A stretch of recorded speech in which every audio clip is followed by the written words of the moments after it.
ஹalleluya ஹalleluya ஹalleluya ஹalleluya ஹalleluya ஹalleluya. பரிசுத்த பிதாவே, நன்றியோடு உம்மை ஸ்தோத்திரிக்கிறோம். ஹalleluya, உம்மை துதிக்கிற ராஜாவே. ஹalleluya, உம்மை துதிக்கிற இந்த நல்ல வேளைக்காய் உமக்கு நன்றி ராஜாவே, ஸ்தோத்திரிக்கிறப்பா. ஹalleluya, எங்களை மீட்டவரே, எங்களை ரட்சித்தவரே, உமக்கு நன்றி அப்பா. ஹalleluya, ஸ்தோத்திரம். நன்றி ராஜாவே. ஹalleluya, உம்மை துதிக்கிறோம், உம்மை துதிக்கிறோம், உம்மை துதிக்கிற ராஜாவே, உம்மை ஸ்தோத்திரிக்கிறையா. எல்லா விதமான துதிக்கும் கனத்துக்கும் மகிமைக்கும் பாத்திரராய் இருக்கிறவரை ஸ்தோத்திரிக்கிறையா. எங்களை உண்டாக்கின தேவாதி தேவன், எங்களை ரட்சித்தவர் அப்பா, உமக்கு நன்றி ராஜாவே, ஸ்தோத்திரம். பரிசுத்த ஆவியினால் எங்களை நிறைத்தவரே, உம்மை நன்றியோடு கூட உம்மை ஸ்தோத்திரிக்கிறோம். ஹalleluya, நன்றி ராஜாவே, நன்றி ராஜாவே. இந்த நாளிலும் இந்த ஆராதனை நீர் ஆசீர்வதித்து தகப்பனே, இங்கே நாங்கள் பாடுகிற பாடல்களை நீ ஆசீர்வதித்து தகப்பனே, செய்திகளை ஆசீர்வதித்து தர வேண்டுமே அப்பா. செய்திகளை கேட்கிற ஒவ்வொரு பிள்ளைகளையும் உம்முடைய பரிசுத்த ஆவியினால் நீ நிறைத்து தகப்பனே, ஸ்தோத்திரிக்கிறேன். உம்முடைய அபிஷேகத்தினால் உம்முடைய பிள்ளைகள் நிறைக்க வேண்டுமே. நன்றியோடு கொடுமை ஸ்தோத்திரிக்கிறையா. உம்மை துதிக்கிற ராஜாவே, ஸ்தோத்திரம். நன்றி ராஜாவை, ஸ்தோத்திரிக்கிற எல்லா விதமான மன கலக்கத்துக்கும் பயங்களுக்கும் இந்த பிள்ளைகளை விலக்கி நீர் பாதுகாப்பீராக. உமக்கு நன்றி ராஜாவே, ஸ்தோத்திரம். நன்றி ராஜாவே, ஸ்தோத்திரம். நீர் எங்கள் பலனாய் இருக்கிறபடியினாலே அப்பா, ஸ்தோத்திரம். நாங்கள் எதற்கும் பயப்படுவதில்லை. நீர் எங்களோடு கூட இருக்கிறபடியினாலே நாங்கள் அசைக்கப்படுவதில்லை. நன்றியோடு கூட ஸ்தோத்திரிக்கிறோம். உம்முடைய வாக்கு தத்துவங்களுக்காக உமக்கு நன்றி ராஜாவே, ஸ்தோத்திரம். நன்றி ராஜாவே, உம்மை ஸ்தோத்திரிக்கிறோம். ஹalleluya ஹalleluya ஹalleluya. சீக்கிரமாய் நாங்கள் சேர்ந்து ஆராதிக்கும்படியா எங்களுக்கு கிருபை செய்வீராக. உம்முடைய நாம மகிமைப்படட்டும் ராஜாவே, ஸ்தோத்திரிக்கிறப்பா. ஹalleluya. நன்றி. இந்த ஆராதனை உங்களுடைய கரத்திலே ஒப்பு கொடுக்கிறோம் அப்பா. இதை ஏற்றுக்கொண்டு அங்கீகரித்து நீர் ஆசீர்வதிக்க வேண்டுமே, நீர் இதை மகிமைப்படுத்த வேண்டுமே. நன்றி ராஜாவே, ஸ்தோத்திரம். எல்லா துதியும் கனமும் மகிமையும் ஒருவருக்கே செலுத்துகிறோம். எங்கள் மீட்பரும் இரட்சகரும் ஆகிய யெகோவா மசீஹ் நாமத்தினால் வேண்டிக் கொள்கிறோம் பிதாவே, ஆமென். ஒரு பாடலை பாடுவோம். இஸ்ரவேல் என் ஜனமே, என்றும் இடறிட வேண்டாம், யெகோவா உன் தெய்வமானால் ஏதும் பயம் வேண்டாம் என்ற பாடலை பாடலாம். இஸ்ரவேல் என் ஜனமே, என்றும் இடறிட வேண்டாம், யெகோவா உன் தெய்வமானால் ஏதும் பயம் வேண்டாம், யெகோவா உன் தெய்வமானால் ஏதும் பயம் வேண்டாம். ஓங்கும் புயமும் பலத்த கரமும் உன் பக்கமே உண்டு, ஓங்கும் பலத்த கரமும் உன் பக்கமே உண்டு, தாங்கும் கிருபை தயவு இரக்கம் தாராளமாயுண்டு, தாங்கும் கிருபை தயவு இரக்கம் தாராளமாயுண்டு. இஸ்ரவேல் என் ஜனமே, என்றும் இடறிட வேண்டாம், யெகோவா உன் தெய்வமானால் ஏதும் பயம் வேண்டாம், யெகோவா உன் தெய்வமானால் ஏதும் பயம் வேண்டாம். பான் உன் கைக்கு விடுத்து மீட்ட பஸ்காட்டு குட்டி, பார் உன் கைக்கு விடுத்து மீட்ட பஸ்காட்டு குட்டி, ஆறும் மோசே என்னும் நல்ல ஆசாரியருண்டு, ஆறும் மோசே என்னும் நல்ல ஆசாரியருண்டு. இஸ்ரவேல் என் ஜனமே, என்றும் இடறிட வேண்டாம், யெகோவா உன் தெய்வமானால் ஏதும் பயம் வேண்டாம், யெகோவா உன் தெய்வமானார் ஏதும் பயம் வேண்டாம். செங்கடலில் வழி திறந்த சீயோன் நாயகனே, செங்கடலில் வழி திறந்த சீயோன் நாயகனே, பங்கமின்றி பாலைவனத்தில் பரமரித்தாரே, பங்கமின்றி பாலைவனத்தில் பரமரித்தாரே. இஸ்ரவேலின் ஜனமே என்று இடறிட வேண்டாம், யெகோவாவும் தெய்வமானார் ஏதும் பயம் வேண்டாம், யெகோவாவும் தெய்வமானார் ஏதும் பயம் வேண்டாம். சத்ருக்களை சிதறடித்த சர்வ வல்ல தேவன், சத்ருக்களை சிதறடித்த சர்வ வல்ல தேவன், யுத்தத்தில் முன்னே நின்று ஜெயமெடுத்தாரே, யுத்தத்தில் முன்னே நின்று ஜெயமெடுத்தாரே. இஸ்ரவேலின் ஜனமே என்றும் இடறிட வேண்டாம், யெகோவாவும் தெய்வமானார் ஏதும் பயம் வேண்டாம், யெகோவாவும் தெய்வமானார் ஏதும் பயம் வேண்டாம். பயப்படாதே சிறுமந்தையே, பாரமுன் வேட்கும், பயப்படாதே சிறுமந்தையே, பாரமுன் வேட்கும், திகையாதே மனம் கலங்காதே, உன் தேவன் தினம் காப்பே, திகையாதே மனம் கலங்காதே, உன் தேவன் தினம் காப்பே. இஸ்ரவேலின் ஜனமே என்றும் இடறிட வேண்டாம், யெகோவாவும் தெய்வமானார் ஏதும் பயம் வேண்டாம், யெகோவாவும் தெய்வமானார் ஏதும் பயம் வேண்டாம். ஆமென். ஹல்லேலூயா. நாம் இன்றைய தியானத்திற்காக ஒரு வசனத்தை எடுத்துக்கொள்வோம். வெளிப்படுத்தின விசேஷம்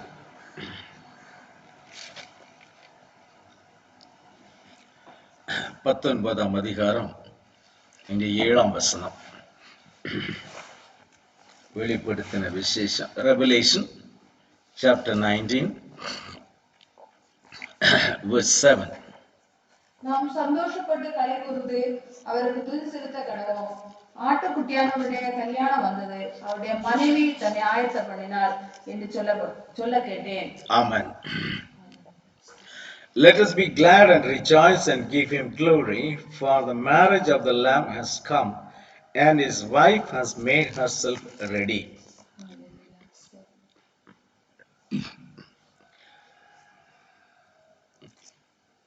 பரிசுத்த பிதாவே, யெகோவா உம்மை நன்றியோடு கூட ஸ்தோத்திரிக்கிறோம். நீர் கொடுத்த இந்த நல்ல வார்த்தைக்காக உமக்கு நன்றி ராஜாவே. இந்த வேளையில் இந்த வார்த்தையை நீர் ஆசீர்வதித்து அப்பா நாங்கள் புரிந்து கொள்ளும் வண்ணம் இதை திறந்து தருவீராக ராஜாவே. ஸ்தோத்திரம். இதில் உள்ளதான செய்தியை நாங்கள் பெற்றுக்கொள்ளும்படியாகவும் அதன்படியாக எங்கள் ஜீவியம் அமையவும் அப்பா நீர் எங்களுக்கு உதவி செய்ய வேணும் என்று உண்மை நோக்கி பார்க்கிறோம் ராஜாவே. ஸ்தோத்திரிக்கிறப்பா. நல்லவரே உம்மை ஸ்தோத்திரிக்கிறோம், வல்லவரே உம்மை துதிக்கிறோம் அப்பா. ஹல்லேலூயா. ஸ்தோத்திரம். நீர் எங்களோடு கூட பேசும். நன்றி அப்பா. ஸ்தோத்திரம். திரு கருத்திலே ஒப்பு கொடுக்கிறோம். எங்கள் மீட்பரும் இரட்சகரும் ஆகிய யெகோவா மசீஹ் நாமத்தினாலே வேண்டிக் கொள்கிறோம் பிதாவே. ஆமென். சோ இங்கே நாம் பார்க்கிறோம், இங்கே மணவாட்டி என்ன செய்தாள் என்று சொல்லி இங்கே சொல்லப்பட்டிருக்கிறது. நாம் சந்தோஷப்பட்டு களி கூர்ந்து அவருக்கு துதி செலுத்த கடவும், ஆட்டுக்குட்டியானவருடைய கல்யாணம் வந்தது, அவருடைய மனைவி தன்னை ஆயத்தம் பண்ணினாள் என்று சொல்ல கேட்டேன். So his wife has made herself ready. அப்போ ஆட்டுக்குட்டியானவருடைய மனைவி தன்னை ஆயத்தப்படுத்தினாள் என்பதாக இங்கே நாம் வேதத்திலே வாசிக்கிறோம். We read here, his wife has made herself ready. அப்போ அவளை வேற யாரும் ஆயத்தப்படுத்தவில்லை, அவள் தானே தன்னை ஆயத்தப்படுத்தி கொண்டாள் என்பதாக நாம் இந்த வேதத்திலே வாசிக்கிறோம். அப்போ மணவாட்டி தன்னை ஆயத்தப்படுத்திக் கொள்கிறாள். இந்த மணவாட்டி என்றால் யார் என்பதை அடுத்த 21ஆம் அதிகாரம் 2ஆம் வசனத்திலே நாம் பார்க்கலாம். யோவானாகிய நான் புதிய எருசலேம் ஆகிய பரிசுத்த நகரத்தை தேவனிடத்திலிருந்து பரலோகத்தை விட்டு இறங்கி வர கண்டேன். அது தன் புருஷனுக்காக அலங்கரிக்கப்பட்ட மணவாட்டியை போல ஆயத்தமாக்கப்பட்டிருந்தது. ஆமென். Then I, John, saw the holy city, New Jerusalem, coming down out of heaven from Elohim, prepared as a bride adorned for her husband. So இந்த புதிய எருசலேம், புதிய நகரம், இதுதான் அந்த மணவாட்டி. அப்போ இதிலிருந்து நாம் என்ன புரிந்து கொள்ளலாம் என்று சொன்னால், மணவாட்டி என்பவள் இந்த உலகம் முழுவதும் நிறைந்து இருக்கிறாள். ஆனால் தேவனுடைய ஆவி அவைகள் எல்லாரையும் கூட்டி ஒரு இடத்திலே ஒன்று சேர்க்கும். அது இடம் என்று சொல்லும் பொழுது அது ஒரு பூமியில் உள்ள ஒரு இடமா இருக்கலாம், அல்லது ஆவிக்குரிய ஒரு இடமாக அது இருக்கலாம். ஆவியிலே அவர் அவைகளை ஒன்று கூட்டி சேர்க்கிறார். When you say this, when you see here in the 21st chapter, it is a holy city or the New Jerusalem, which is adorned as a bride for her bridegroom. So when you say it is a holy city, then we can understand one thing. Throughout the world, the bride is made ready, and she is being united as one bride, maybe in a place geographically or in spirit. Everybody will be united in spirit. Then we become that holy city where the king dwells. So as a whole we become the bride. So முழுவதுமாக நாம் மணவாட்டியாக ஆகிவிடுகிறோம். ஆனால் மணவாட்டி தன்னை ஆயத்தப்படுத்தினாள் என்று இங்கே பார்க்கிறோம். The bride has made herself ready. So ஒரு மணவாட்டி தன்னை எப்பொழுது ஆயத்தப்படுத்துகிறாளோ அப்பொழுது மணவாளனுடைய கல்யாணம் வந்து விடுகிறது. யாரெல்லாம் ஆயத்தமாக இருக்கிறார்களோ அப்பொழுது ஆட்டுக்குட்டியானவருடைய கல்யாணம் அங்கே வந்து விடுகிறது. Whenever the bride has made herself ready, in this case throughout the world, then the marriage of the Lamb will come. So for that the bride has to make herself ready. மணவாட்டி தன்னை ஆயத்தப்படுத்திக் கொள்ள வேண்டும். So வேதத்திலிருந்து சில காரியங்களை நாம் அங்கே பார்க்கலாம். மணவாட்டி எப்படி தன்னை ஆயத்தப்படுத்திக் கொள்ளுகிறாள் மத்தேயு 25ஆம் அதிகாரத்தில் நாம் ஒரு காரியத்தை அங்கே பார்க்கிறோம். 10 கன்னிகைகளை குறித்து நாம் அங்கே வாசிக்கிறோம். அதிலே முதல் 6வது வசனத்தை நாம் வாசிக்கலாம்.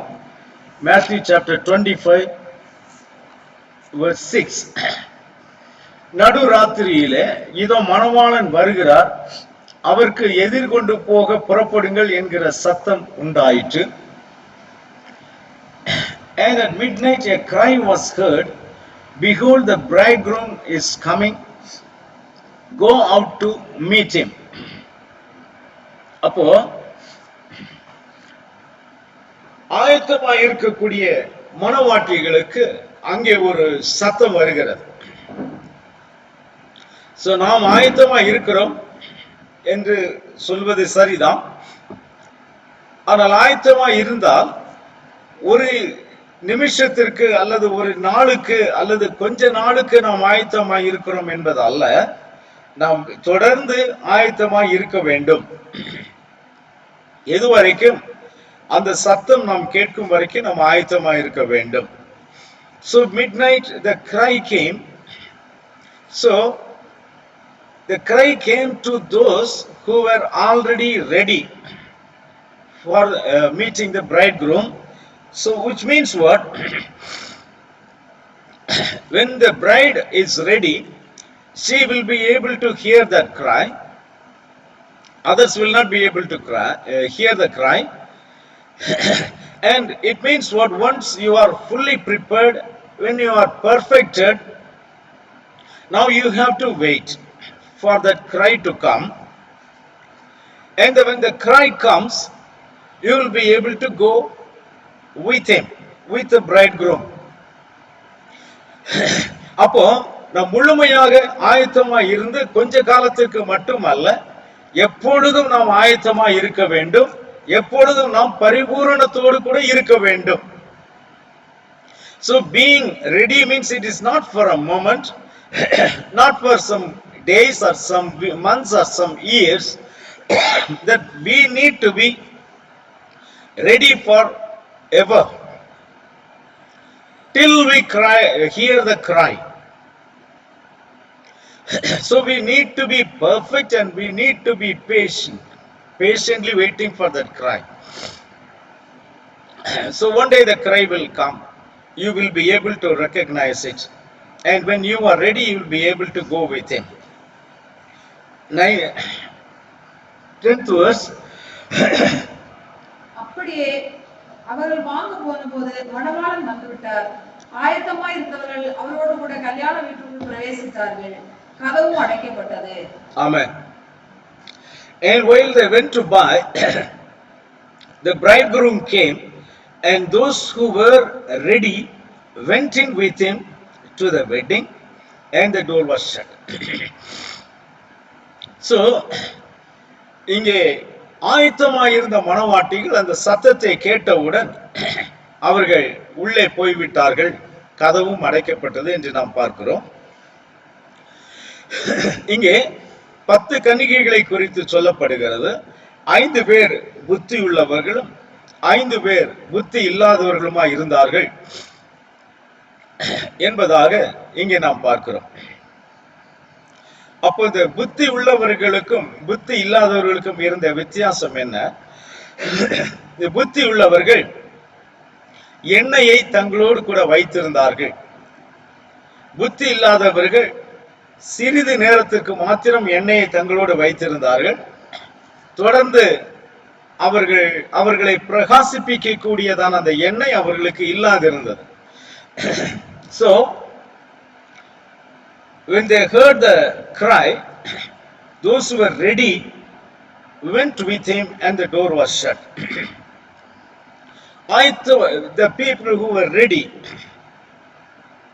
So the difference is, there were 10 virgins, no doubt all were virgins, but 5 were wise and 5 were foolish.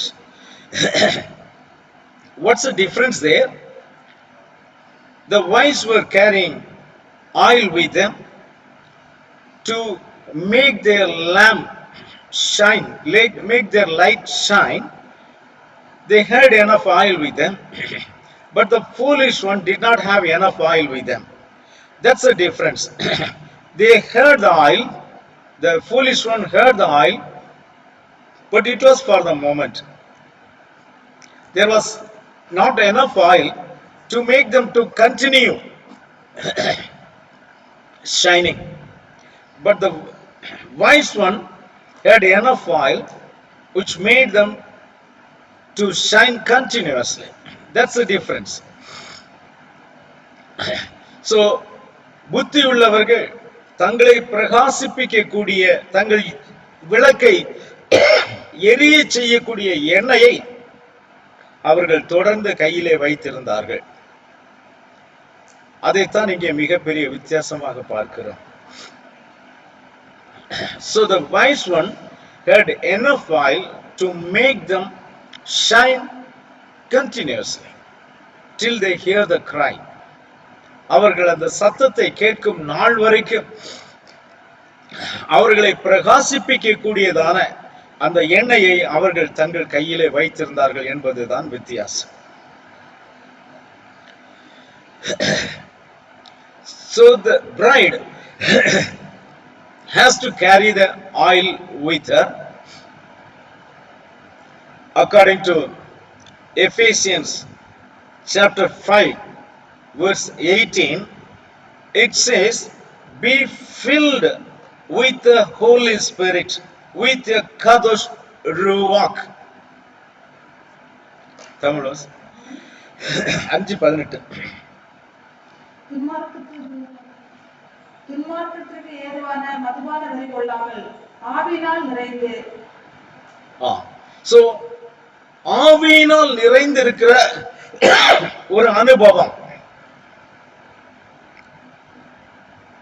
அந்த அனுபவம் நமக்குள் இருக்க வேண்டும். We need to have the experience of being filled in the Kadosh Ruach. பரிசுத்த ஆவி என்பது நம்மை பரிசுத்தத்திற்குள் நடத்துவதும் காத்துக்கொள்வதும் நம்மை அலங்கரிப்பதுமான எண்ணெயா இருக்கிறது. சோ அந்த எண்ணெய் நம்மிலே குறையாமல் இருக்க வேண்டும். எண்ணெய் என்றால் பரிசுத்த ஆவி. So according to the word, that we need to be filled with the Kadosh Ruach, which is the true oil which edifies us, which leads us in the Kadosh way, which also makes us perfect, which makes us to shine. So that oil has to be always full. நம்மை இவ்விதமாக பிரகாசிக்க பண்ணுகிறதான இந்த பரிசுத்த ஆவி என்கிறதான எண்ணெய் நம்முடைய விளக்குல அது எந்த நாளும் குறையாதபடிக்கு நாம் காத்துக்கொள்ள வேண்டும். So you need to ensure that oil level is always maintained. So இந்த பரிசுத்த ஆவி நம்மிலே எவ்வளவாக இருக்கிறது என்பதை நாம் எப்படி அறிந்து கொள்ள முடியும்? So அதை நாம் தான் பரிசோதித்து அறிந்து கொள்ள வேண்டும். How can you know that your spirit level is how much? That you only have to ensure it and replenish it, refill it. அதை நாம் தானே தெரிந்து கொண்டு அதை அவ்வப்பொழுது நிறைத்து கொள்ள வேண்டுமாம். ஆகையினால தான் இங்கே சவுல் அப்போஸ்தலன் மூலமாக சொல்லுகிறார், நீ பரிசுத்த ஆவியினாலே நிறைந்திருக்க வேண்டும். ஆனால் இதை எப்படி நாம் அறிந்து கொள்வது? So how you are going to know that you have to be, you need to be filled with the Holy Spirit?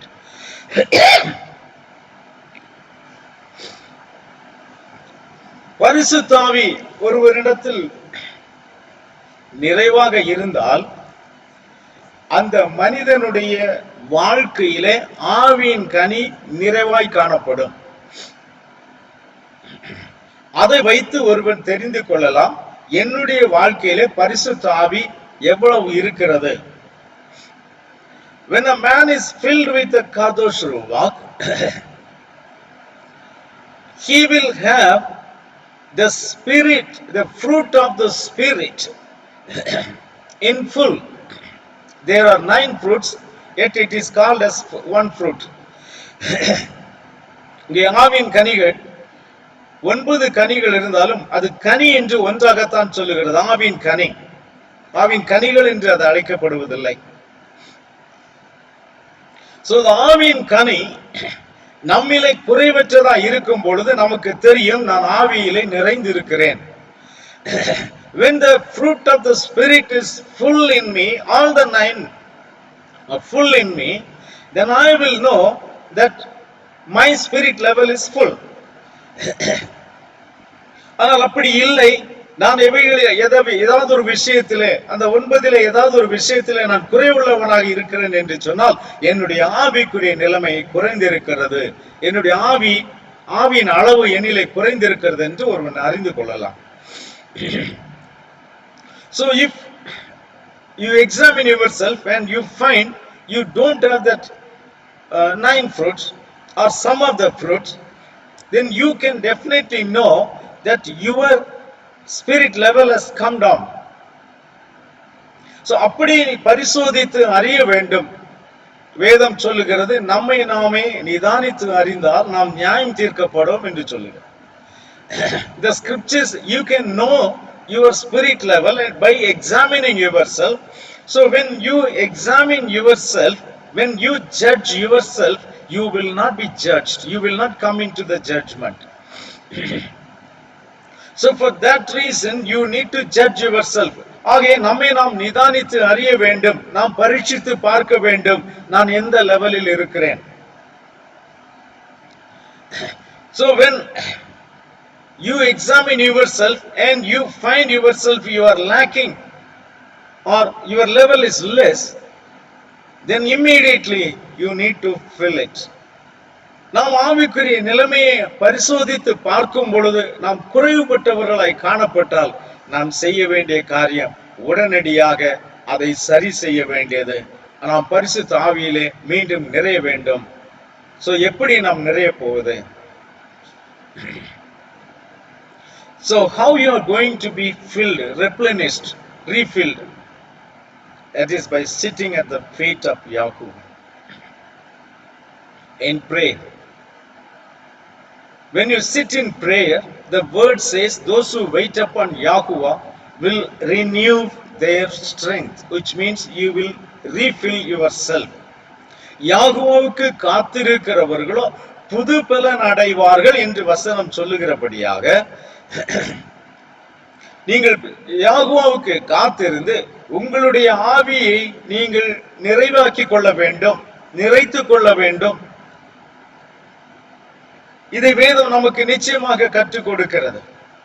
So the scripture is definitely teaching us. நீங்கள் கண்டிப்பாக ஆயத்தமாய் இருக்கிறீர்கள், ஆனால் உங்களுடைய எண்ணெய் அளவு எந்த நிலைமையில் இருக்கிறது? You are fully prepared, no doubt, but how much is the oil level? அது உங்களை தொடர்ந்து பிரகாசிக்க செய்யக்கூடிய அளவுக்கு மணவாளன் எவ்வளவு தாமதமானாலும் அந்த நாள் வரைக்கும் உங்களை பிரகாசிக்க செய்வதற்கு போதுமான எண்ணெய் உங்களுக்குள் இருக்கிறதா? So the level of the oil, is it enough for you to sustain, make you to shine till the coming of the bridegroom? That you need to confirm. And every now and then you renew it. ஒவ்வொரு நாளும் நீங்கள் அதை நிரப்பிக் கொண்டே இருக்க வேண்டும், நீங்கள் பரிசோதித்து நிரப்பிக் கொண்டே இருக்க வேண்டும். எந்த அளவுக்கு நாம் அதை நிரப்பிக் கொண்டு இருக்க வேண்டும்? 2 கொரிந்தியர் 11ஆம் அதிகாரம் 2ஆம் வசனம் சொல்வதை நாம் வாசித்து பார்க்கலாம். 2 Corinthians chapter 11 verse 2.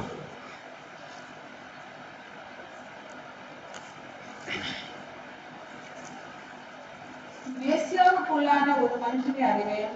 அவன் 2 Corinthians chapter 11 verse 2. நான் உங்களை கற்புள்ள கன்னிகையாக யாதுஷ்வ மேசியா என்னும் ஒரே புருஷனுக்கு ஒப்புக்கொடுக்க நியமித்தபடியால் உங்களுக்காக தேவ வைராக்கியமான வைராக்கியம் கொண்டிருக்கிறேன். Amen. For I am jealous for you with a godly jealousy, for I have betrothed you to one husband, that I may present you as a chaste virgin to your Mashiach. So, நாம் பூரண புருஷர் கற்புள்ள கன்னிகையாக மாறும் அளவுக்கு நம்மை ஆயத்தப்படுத்துகிற பரிசுத்த ஆவி.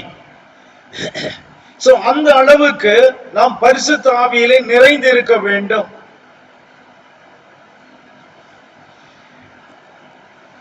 That we might be presented as a chaste virgin to the bridegroom. To that level, to that chastising level, we need to maintain the level of the Spirit. So you become perfect virgin to meet Him. So you always need to maintain the level of the Spirit. அந்த கற்புள்ள கன்னிகை என்கிறதான லெவலுக்கு நாம் வரக்கூடிய அளவுக்கு பரிசுத்த ஆவியில எப்பொழுதும் நான் நிறைந்தவர்களாகவே காணப்பட வேண்டும். வேதத்திலிருந்து 2 கூட்டத்தை நாம் பார்க்கலாம், எப்படி அவர்கள் தங்களை ஆயத்தப்படுத்தினார்கள் என்று. எஸ்தர் புஸ்தகம் 2ஆம் அதிகாரம்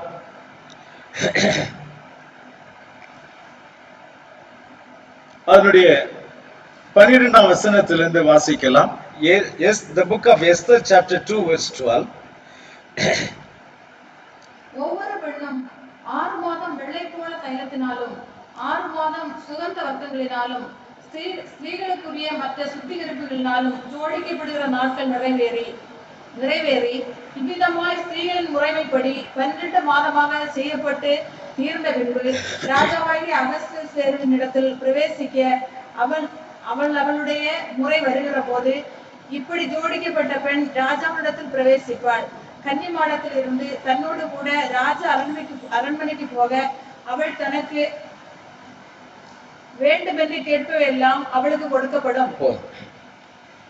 Each young woman's turn came to go to King Ahasuerus after she had completed 12 months preparation according to the regulation for the woman. For thus were the days of their preparation apportioned, 6 months with the oil of myrrh, and 6 months with the perfumes, and preparations for beautifying woman. Thus prepared, each young woman went to the king, and she was given whatever she desired to take with her from the women's quarters to the king's palace. இங்கே அந்த ஸ்திரீயானவள் என்ன செய்கிறாளாம்? குறிப்பிட்ட காலம் வரைக்கும் அவள் இங்கே அந்த மணவாளனுக்கு ஏற்ற மணவாட்டியாக இங்கே ஆயத்தப்படுத்தப்படுகிறாள்.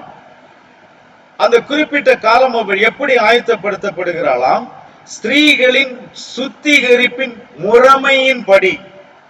அந்த முறைமை என்பது அங்கே எழுதப்பட்டதான ஒரு சட்டம்.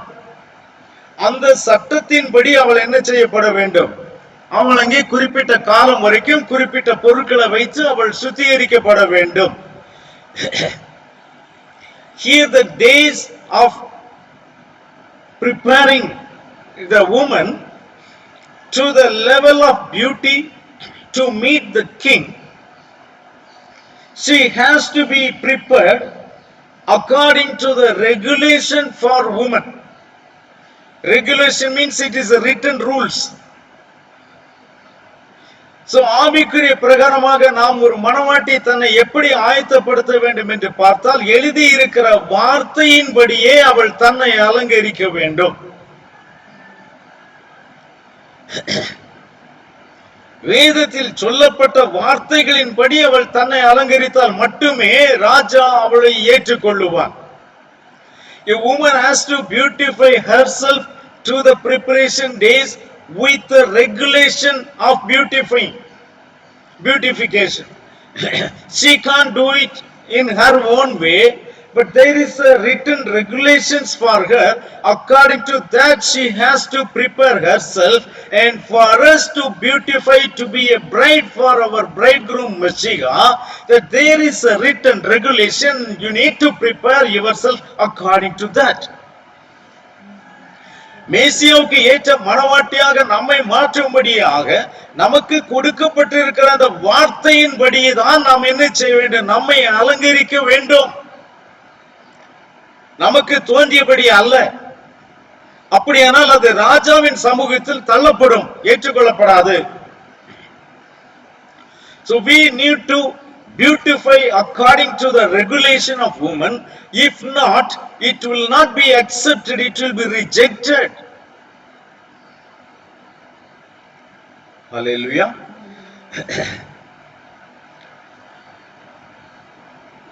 14th verse.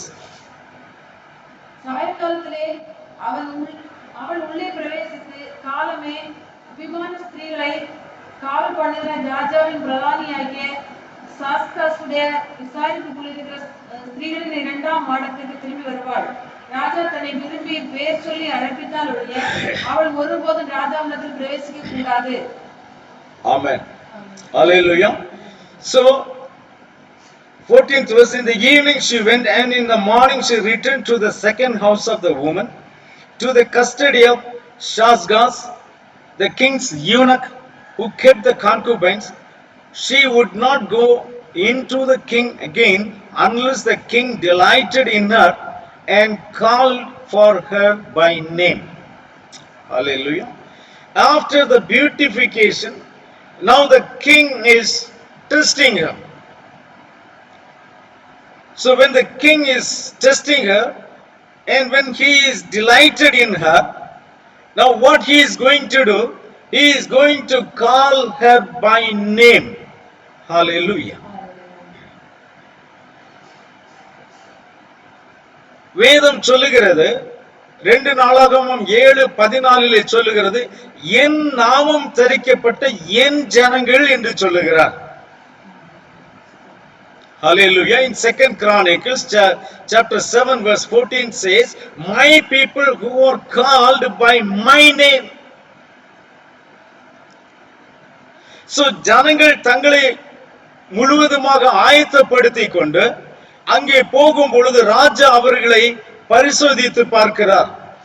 பரிசோதித்து பார்த்து யார் ஆயத்தமாய் இருக்கிறார்களோ, யார் தகுதியாய் இருக்கிறார்களோ அவர்களை பெயரை சொல்லி அவர் அழைக்கிறார். ஹalleluya. So என் நாமம் தரித்த என் ஜனங்கள் என்று பெயரை சொல்லி அவர் அழைக்கக்கூடிய அளவுக்கு நம்முடைய அலங்காரம் இருக்க வேண்டும். So our beautification should be, our beauty should be in such a way that the king should be delighted in us and he should call us by name. Hallelujah. இன்னொரு காரியத்தை கூட பார்க்கலாம். எசேக்கியேல் தீர்க்கதரிசியின் புத்தகம் 16ஆம் அதிகாரம். The book of Ezekiel chapter 16 verse 4. உன் பிறப்பின் வர்த்தமானம் என்னவென்றால், நீ பிறந்த நாளிலே உன் தொப்புள் அறுக்கப்படவில்லை, நீ சுத்தமாவதற்கு தண்ணீரினால் குளிப்பாட்டப்படவும் இல்லை, உப்பால் சுத்திகரிக்கப்படவும் இல்லை, துணிகளில் சுற்றப்படவும் இல்லை.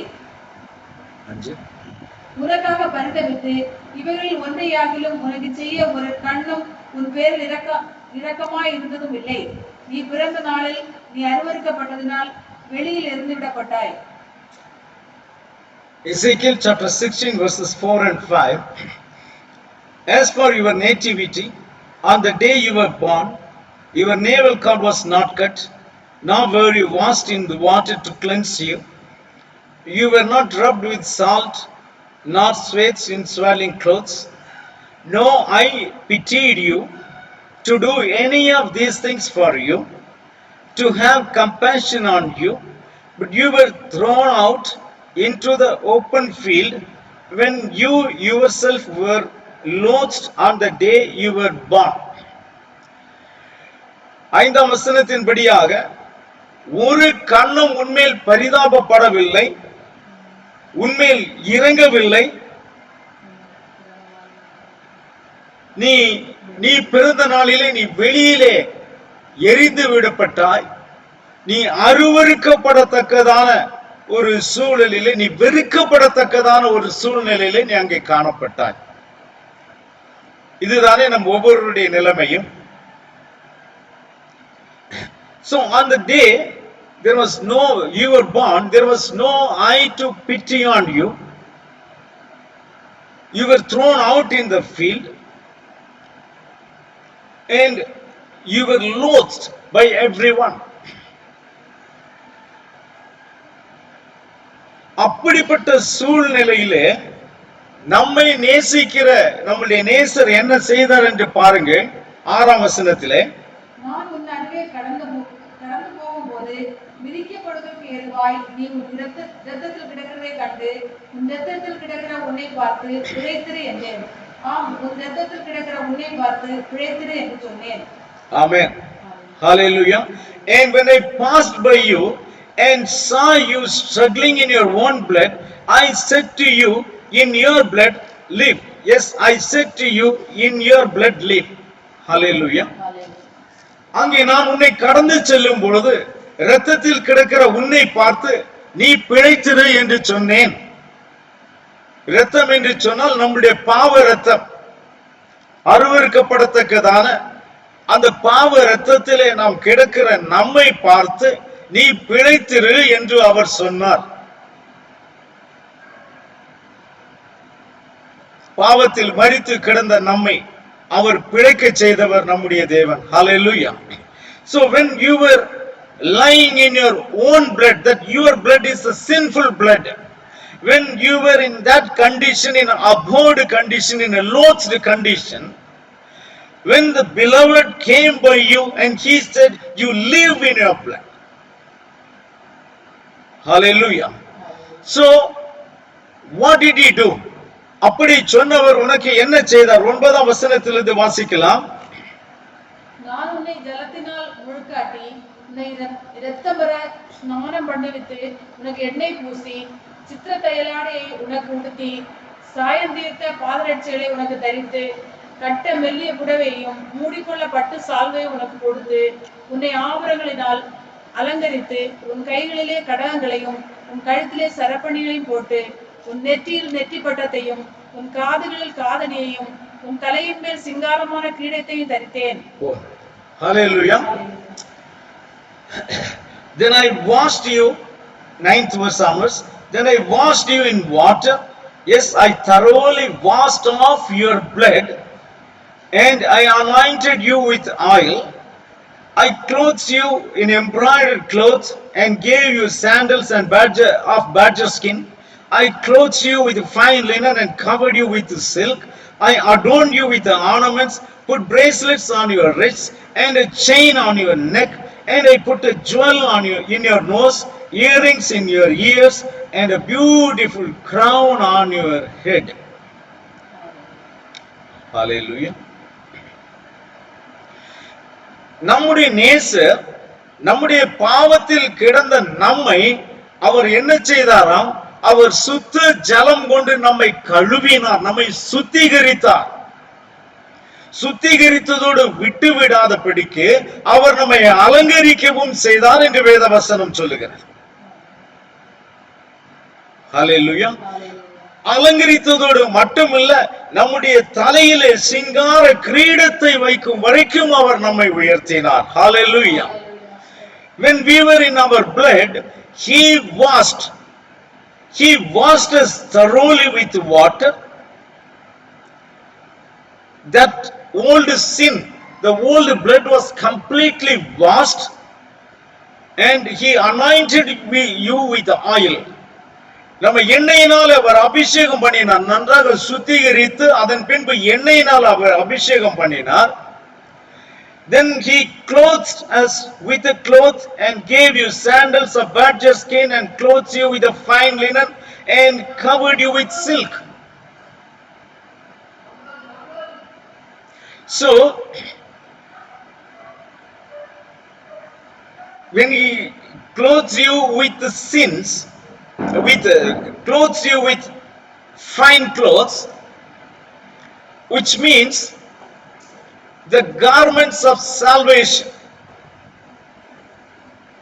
அவர் உயர்ந்த வஸ்திரங்களை கொண்டு நமக்கு உடுத்தினார் என்று சொன்னால் வேதம் சொல்லுகிறது அது ரட்சிப்பின் வஸ்திரங்கள் என்று ஏசாயா 61 அதிகாரம் 11 வசனத்திலே நாம் அதை வாசிக்கிறோம். ஏசாயா தீர்க்கதரிசியின் புஸ்தகம் 61 அதிகாரம்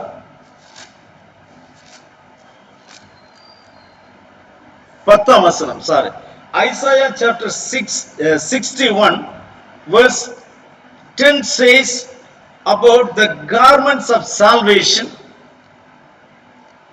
and how a bride is adorned with the jewel. So யாகோவுக்குள் பூரிப்பாய் மகிழ்கிறேன், என் தேவனுக்குள் என் ஆத்துமா களி கூர்ந்து இருக்கிறது. மணவாளன் ஆபரணங்களினால் தன்னை அலங்கரித்துக் கொள்ளுகிறதற்கும் மணவாட்டி நகைகளினால் தன்னை சிங்காரித்துக் கொள்ளுகிறதற்கும் ஒப்பாக அவர் ரட்சிப்பின் வஸ்திரங்களை எனக்கு உடுத்தி நீதியின் சால்வையை எனக்கு தரித்தார். Hallelujah. So he clothed me with the garments of salvation and the robe of his righteousness. இப்படிப்பட்ட வஸ்திரங்களை அவர் எனக்கு உடுத்தினார்.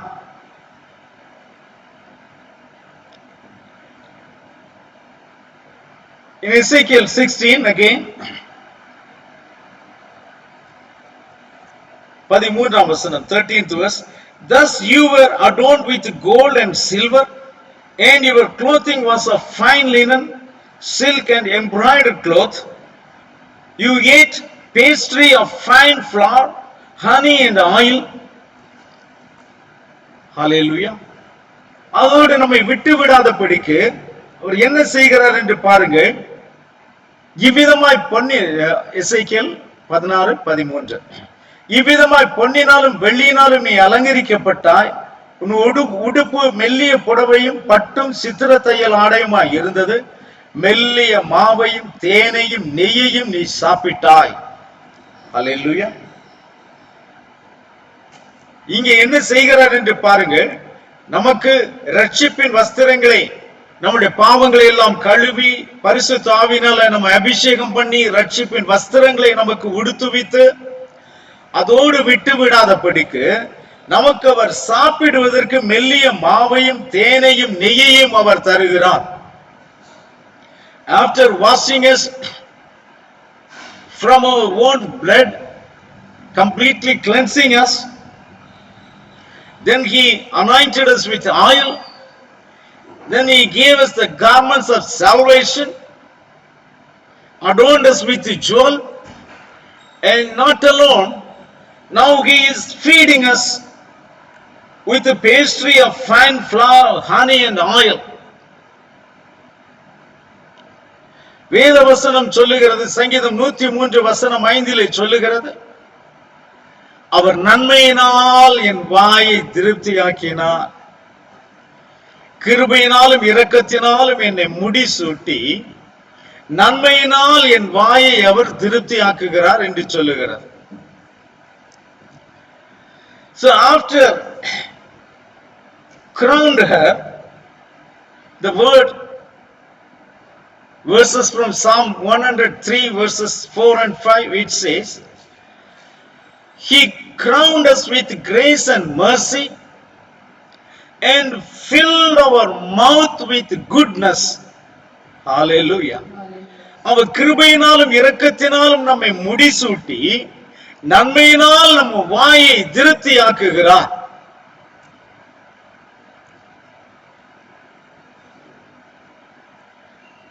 அதனால என்ன நடக்கிறது என்று பாருங்கள்.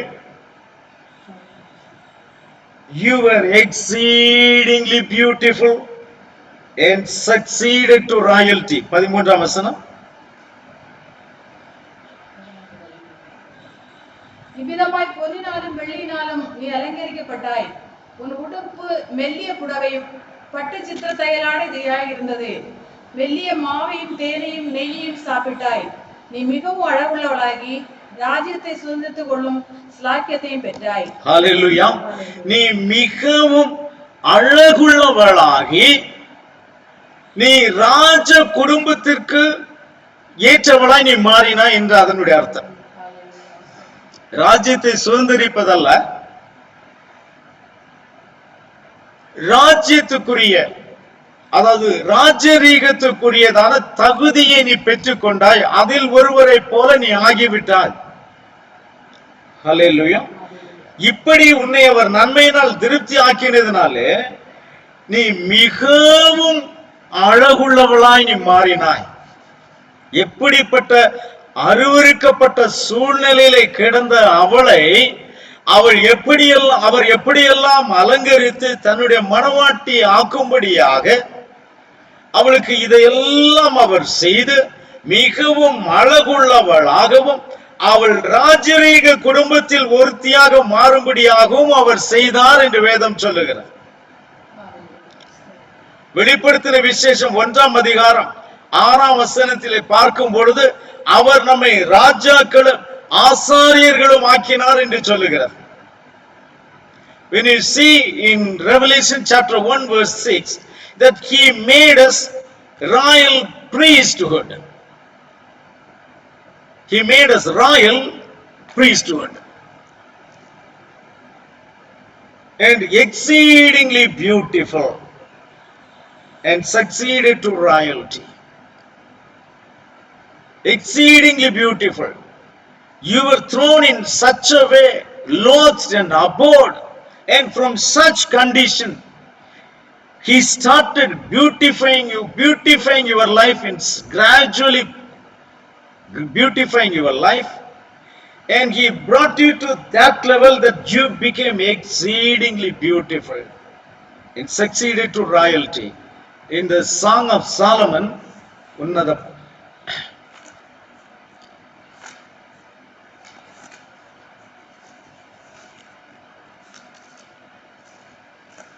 the book of Song of Solomon chapter 5 verse 9. உன்னத பாட்டு. ஸ்திரீகளுக்குள் ரூபவதியே, மற்ற நேசரை பார்க்கிலும் உன் நேசர் இதனாலே விசேஷித்தவர். நீ எப்படி எங்களை ஆணையிட மற்றது நேசரை பார்க்கிலும் உன் நேசர் இதனால் விசேஷித்தவர். Here, இங்கே, okay. Song of Solomon chapter 5 verse 9. What is your beloved more than another beloved, O fairest among women? What is your beloved more than another beloved, that you so charges? ஸ்திரீகளுக்குள் ரூபவதியே. அங்கே எசேக்கியேல்ல நாம் என்ன பார்த்தோம்? மிகவும் அழகுள்ளவள். அது ஆங்கிலத்தில் சொல்லும்போது மிகவும் அழகா சொல்லி, exceedingly beautiful, you fairest among women. ஸ்திரீகளுக்குள் ரூபவதியே.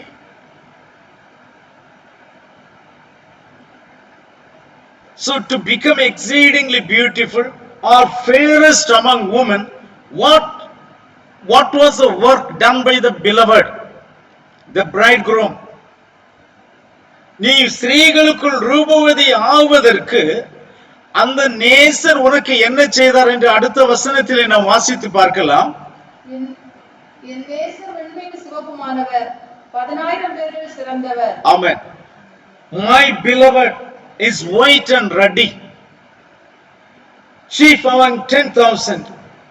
என்னுடைய நேசர் வெண்மையும் சிகப்புமானவர் என்று சொல்லும் பொழுது என் நேசர் அவர் எப்பொழுதும் வெண்மையானவர் தான். ஆனால் அப்படிப்பட்ட வெண்மையான சரீரத்திலே அந்த வெண்மையை அவர் எனக்கு தந்தபடியினாலே அருவருக்கப்படத்தக்க நிலைமையில் இருந்த நான் இன்றைக்கு ஸ்திரீகளுக்குள் ரூபவதியாய் நான் மாறினேன். அவர் ஒருவராய் ஆலையை மிதித்ததனாலே அவருடைய அங்கி இரத்த வர்ணமாயிற்று என்று நாம் ஏசாயா 60ஆம் அதிகாரத்தில் நாம் வாசிக்கிறோம். Yeah, our beloved is always white. How did he become ruddy? Because for my sake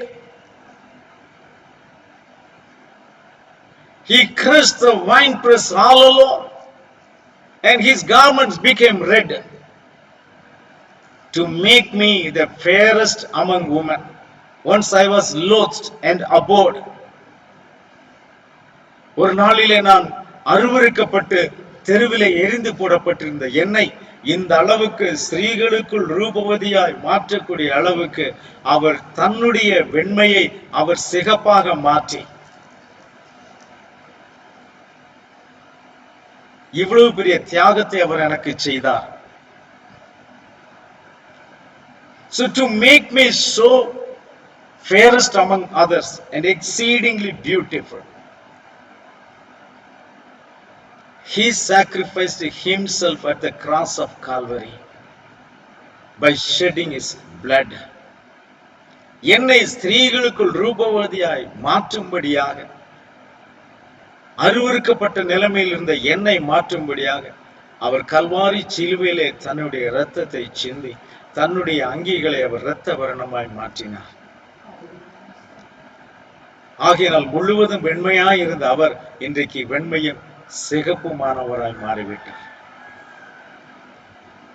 In order to make me exceedingly beautiful, who was once abhorred and thrown out, my beloved shed his precious blood on the cross of Calvary and made his garments red in order to make me fairest among women. அதுதான் வெண்மையும் சிகப்புமானவர் என்று நாம் பாடுகிறோம், தொழுகிறோம் எங்கள் பிதாவே என்ற பாடலிலே. வெண்மையும் சிகப்புமானவர் உண்மையே உருவாய் கொண்டவர், வெண்மையும் சிகப்புமானவர் உண்மையே உருவாய் கொண்டவர், என்னையே மீட்டு கொண்டவர், எண்ணில்லாத சரணம் சரணம் தொழுகிறோம் எங்கள் பிதாவே, பொழுதெல்லாம் ஆவி உண்மையுடனே தொழுகிறோம் எங்கள் பிதாவே, பொழுதெல்லாம் ஆவி உண்மையுடனே. ஆம் அருமையான தேவ பிள்ளையே, நம்மை முழுவதுமாய் அலங்கரிப்பதற்காக, அழகு உள்ளவர்களாய் மாற்றுவதற்காக அவர் தன்னையே பலியாக தந்தார். வெண்மையின் முழுவதும் வெண்மையாய் இருந்த அவர் நமக்காக வெண்மையின் சிகப்புமானார். Dear children of you, to make us exceedingly beautiful, he stained himself with the blood. Who was white has become white and ruddy in order to make us exceedingly beautiful, who was once abhorred and thrown outside.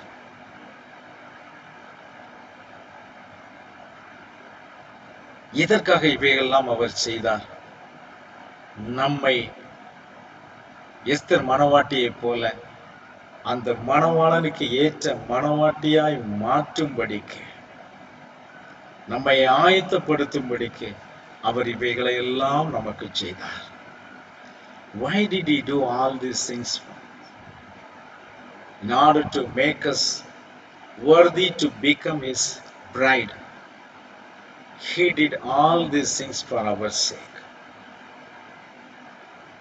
இன்றைக்கு நம்மை அப்படி அவர் மாற்றி வைத்திருக்கிறார். இன்றைக்கு நம்முடைய கடமை எல்லாம் நம்முடைய விளக்கிலே எண்ணெய் குறையாதபடிக்கு நாம் காத்துக்கொள்ள வேண்டும். அவருடைய சத்தம் சீக்கிரத்திலே ஒலிக்கப் போகிறது. Hallelujah. Now what we need to do, thus far he prepared us and brought us, and now we are waiting to hear his cry. So what we need to do, we need to ensure that oil level in our lamp is not reduced at all. We need to maintain it to hear that loving voice of our bridegroom, our beloved. இந்த அளவுக்கு நம்மை அவர் ஆயத்தப்படுத்தி அவர் கொண்டு வந்திருக்கிறார்.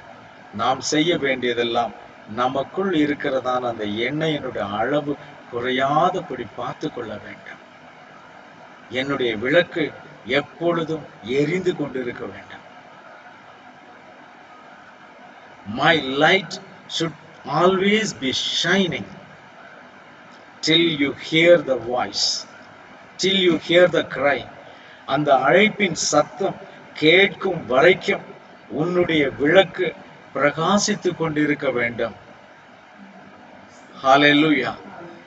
மத்தேயு 5:16 சொல்லும் பொழுது எப்படி நம்முடைய விளக்கு பிரகாசிக்க வேண்டும் என்று அவர் சொல்லுகிறார்.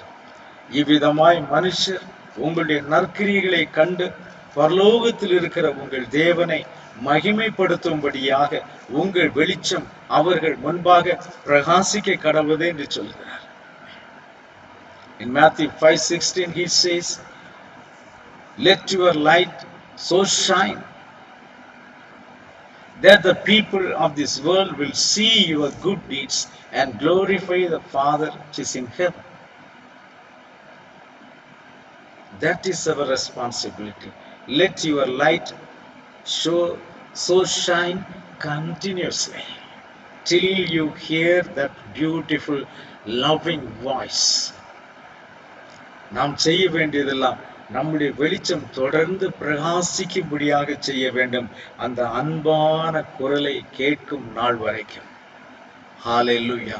அடிக்கடி நம்முடைய ஆயில் லெவல் எவ்வளவு இருக்கிறது என்பதை நாம் பரிசோதித்து பார்த்து கொண்டே இருக்க வேண்டும். Always you need to examine the level of the oil in your lamp. திடீரென்று ஒரு நாள் அந்த அழைப்பின் சத்தம் வரும் பொழுது யார் ஆயத்தமாய் இருக்கிறார்களோ அவர்கள் மாத்திரம் உள்ளே பிரவேசிப்பார்கள். And when suddenly you hear that voice, only those who are ready will go with him. Others will be left behind. மற்றவர்கள் கைவிடப்படுவார்கள். நாம் இன்றைக்கு அந்த 2 பேரிலே எந்த கூட்டத்தில் நாம் இருக்கிறோம்? அருமையான தேவ பிள்ளையே, இன்றைக்கு நீ முடிவு செய்து கொள். உங்களை சோதித்து பார்த்துக் கொள்ளுங்கள். My beloved, please examine yourself. Today you are in which group of these two, foolish and wise? How is your eye level? Please examine. Any moment the cry will come. Be prepared to meet him, for the marriage of the Lamb has come. அந்த சத்தம் எந்த நிமிஷத்திலும் கேட்கலாம். அவரை சந்திக்க ஆயத்தமாயிருங்கள். ஆட்டுக்குட்டியானவருடைய கல்யாணம் வந்தது. Hallelujah. Let's pray. Our Heavenly Father, we praise and thank you for this wonderful moment you have given to us, Father. As we heard the word Father, let the word continue to speak to us. Speak to every individual, Father, and make them completely ready to meet you, Father. பரிசுத்த பிதாவே, இந்த நல்ல வேளைக்காய் உமக்கு நன்றி. அப்பா, உங்களுடைய வார்த்தையை கொண்டு நீர் எங்களோடு பேசினீர். ஐயா, அந்த வார்த்தையை கொண்டு ஒவ்வொருவரும் தங்களை தாங்களை ஆராய்ந்து பார்த்து உமக்கு உம்முடைய வருகைக்கு ஆயத்தமாயிருக்கும்படி நீர் கிருபை செய்வீராக. நன்றி ராஜாவே. Father, bless every one of your child and fill them with your Kadosh Ruach. Hallelujah. Enable them to maintain their preparedness, Father. அப்பா, உம்முடைய பிள்ளைகள் ஒவ்வொருவரும் உம்முடைய பரிசுத்த ஆவியினால் நிரப்பி தங்களுடைய ஆயத்தத்திலே அவர்கள் தங்களை காத்து கொள்ளும்படியாய் நீர் கிருபை செய்வீராக. உம்முடைய நாமம் மகிமைப்படட்டும் ராஜா. Let your name alone be glorified. In the matchless name of Yahushua Mashiach, we pray with thanksgiving. உம்முடைய நாமம் மகிமைப்படுவதாக. எங்கள் மீட்பரும் இரட்சகருமாகிய யகுஷுவா மசிகா நாமத்தினாலே வேண்டிக் கொள்கிறோம் பிதாவே. ஆமென். யாகுவா உங்களை ஆசீர்வதிப்பாராக. Yahuwah Shalom. May Yahuwah bless you all. Yahuwah Shalom. Amen.